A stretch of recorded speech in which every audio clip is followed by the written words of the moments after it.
2.2 Calculator Part 3, we're going to make a frequency polygon continuing from what we had just had set up for our histogram.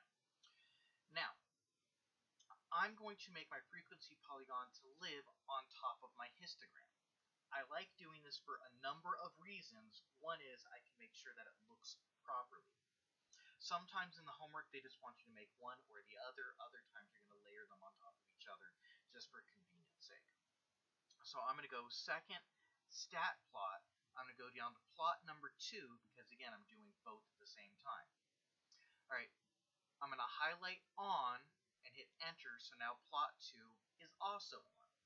I'm going to go down to type, and I'm going to go to connected dot plot. That's the second one in, and that's what we use for our frequency polygon. That's also what we're going to use for our ogive, which is a cumulative frequency polygon.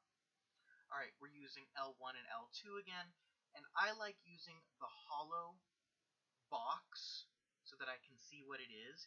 If I was doing multiple frequency polygons, I might use different icons for where we're being located.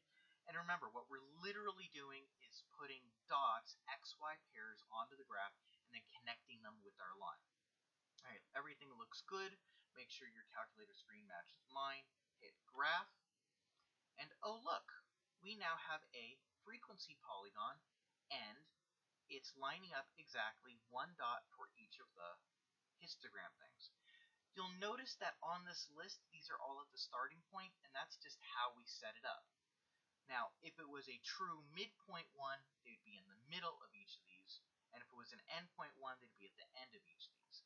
Honestly, I don't think it matters much, but remember, the book is going to be focusing on midpoint only, which I don't necessarily think is the best way of doing it. I think convenience trumps out.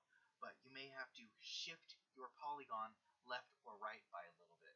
But since you all had intermediate algebra, I think doing a shift of, half the width over shouldn't be too hard to figure out. All right, next video, I'm going to go ahead and do a part 4 where I'm going to do an ogive.